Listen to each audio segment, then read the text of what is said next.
कहानी में आप लोग देखेंगे कि एक कपल को उनकी इच्छा पूरी करने के लिए एक रूम मिलता है, लेकिन ये रूम ही उनके लिए श्राप बन जाता है। सो मूवी के स्टार्टिंग में हम एक कपल को उनके नए घर में शिफ्ट होता हुआ देखते हैं। इन दोनों हस्बैंड और वाइफ को ये घर काफी चीप प्राइस में मिलता है। इस घर के पास में कोई और दूसरा घर नहीं है। मैट और केट को ये घर काफी पसंद आता है और अब घर में आने के बाद में ये लोग घर के रेनोवेशन में लग जाते हैं। अब सफाई करते वक्त केट को अलमारी में एक मरा हुआ बर्ड मिलता है। केट इसे बाहर दफनाने के लिए चली जाती है, लेकिन मैट के उसे बुलाने के दौरान जब उसका ध्यान भटकता है तो वो बर्ड कहीं गायब हो जाता है। इस तरफ मैट जब सामान को अरेंज कर रहा था तो उसे वॉल पर एक पोस्टर के पीछे एक बहुत बड़ा सा लोहे का गेट दिखाई देता है। उसका लॉक खोलने के लिए एक यूनिक तरह की की चाहिए थी, जो कि मैट बाकी सामानों में उसे ढूंढता है और वो उसे मिल जाती है। वो इस की से लॉक को खोलता है और उस रूम में जाता है जहाँ यहाँ काफी अंधेरा था। उस रूम में एंटर करते वक्त घर की लाइट में कुछ प्रॉब्लम हो जाती है। घर की सारी लाइट्स अपने आप ब्लिंक कर रही थी, जिससे कोई इलेक्ट्रिकल प्रॉब्लम के चलते मैट एक इलेक्ट्रीशियन को बुला लेता है। अगले दिन जब इलेक्ट्रीशियन आता है तो मैट उसे घर के बेसमेंट के मेन सर्किट बोर्ड के पास ले जाता है। ये सर्किट बोर्ड पूरी तरह से वायर से उलझा हुआ था। उस इलेक्ट्रीशियन ने उससे पहले इतनी कॉम्प्लेक्स वायरिंग कभी नहीं देखी थी।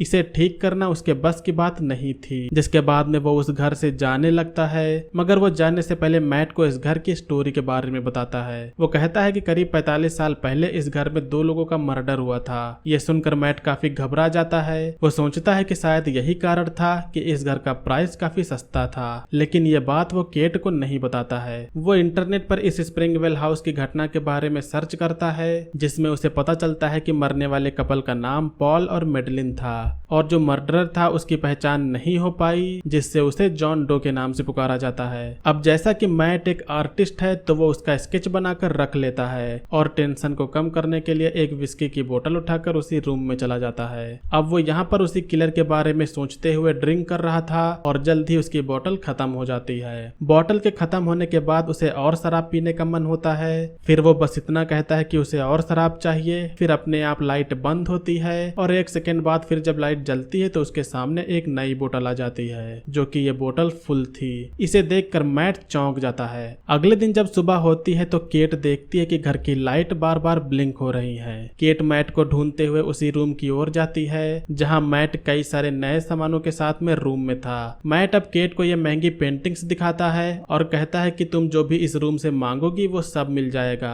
केट पहले इसे बिलीव नहीं करती है, मगर मैट उसको कुछ भी मांगने को बोलता है तो फिर वो $1000 की डिमांड करती है। पैसे उसको मिल जाते हैं। इसके बाद में वो और पैसों के बारे में सोचती है तो फिर उसे अब और भी पैसे मिल जाते हैं। वो दोनों काफी हैरान होते हैं कि मात्र सिर्फ सोचने से उनको इतनी सारी चीजें मिल रही हैं। फिर वो लोग हर वो चीज के बारे में सोचते हैं जो भी इन्हें चाहिए था। ढेर सारे पैसे, हीरे जवाहरात, कपड़े और हर तरह की चीजें जो एक इंसान को ऐशो आराम के लिए चाहिए होती हैं। वो सभी इनका पूरा मजा लेते हैं। कुछ दिनों तक तो ऐसा ही इंजॉयमेंट चलता जाता है, लेकिन इंसान की फितरत ही ऐसी होती है कि उसे सब चीज मिल जाए फिर भी वो खुश नहीं हो सकता। अब एक दिन केट काफी उदास होती है। मैट उसके पास में जाकर उसके उदासी का कारण पूछता है, जिससे कि पता चलता है कि वो अपने बच्चे के लिए काफी दुखी है। एक्चुअली केट का 2 बार मिसकैरेज हो चुका है, जिससे वो मां नहीं बन पाई। मैट भी इस पर दुखी होता है। अब मैट घर के अंदर जाता है। मैट केट को एक बच्चे वाला झूला गिफ्ट करता है और उसे कन्विंस कराते हुए कहता है कि हमें एक बार और ट्राई करना चाहिए, लेकिन केट फिर से वो चीज को एक्सपीरियंस करने से काफी डर रही है। केट के पास में एक आइडिया आता है।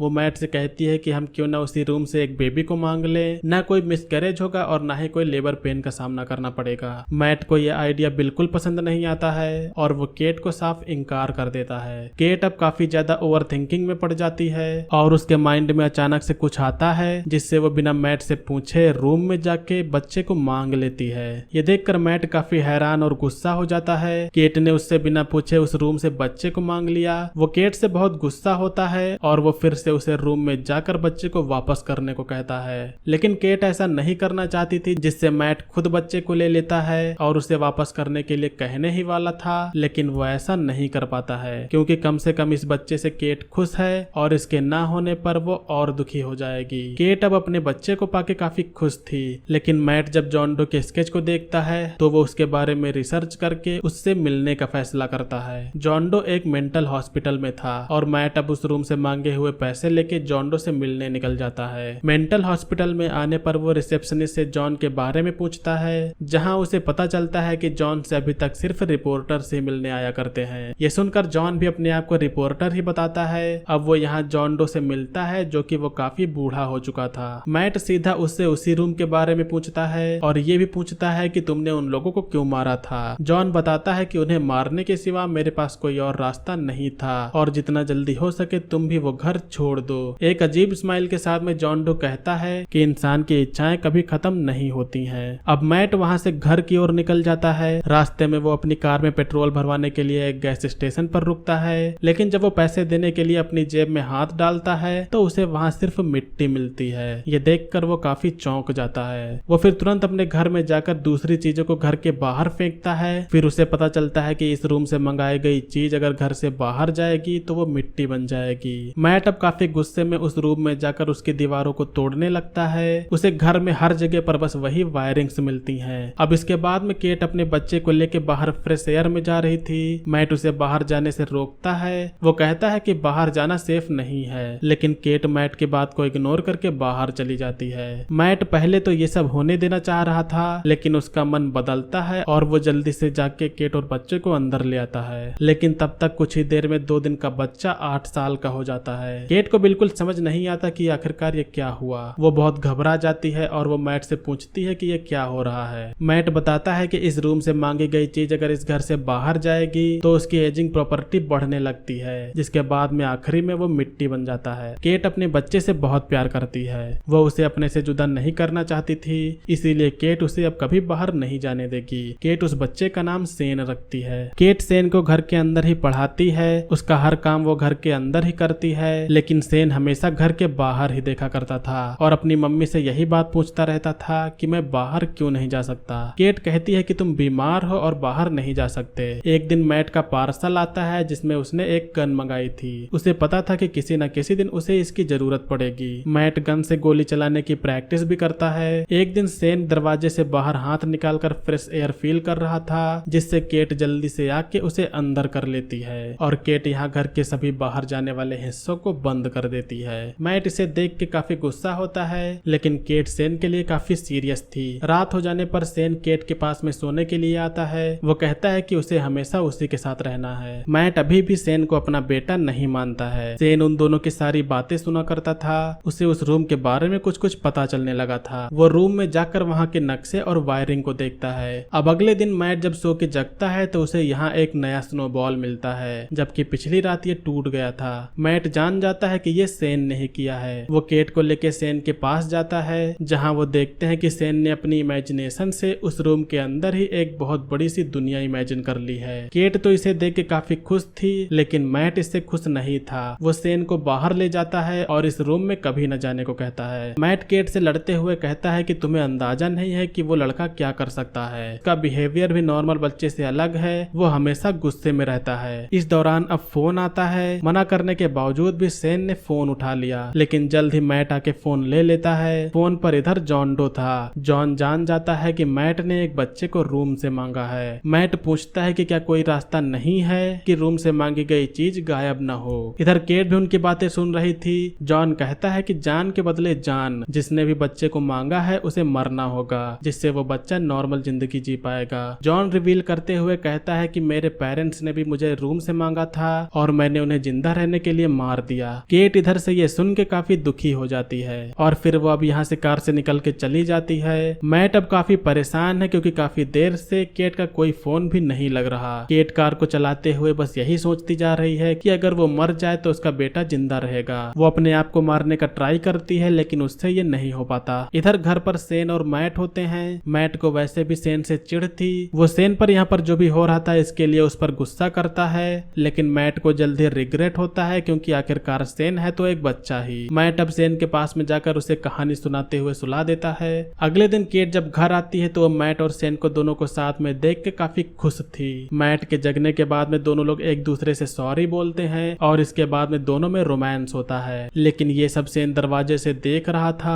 सेन के मन में इसे देख के एक चिंगारी जलती है। अब अगले दिन मैट और केट सेन को देखने जाते हैं तो सेन ने घर से बाहर जाकर अपनी उम्र बढ़ा ली थी। सेन केट से कहता है कि देखो मॉम, मैं बड़ा हो गया। दोनों लोग उसे देख के हैरान थे।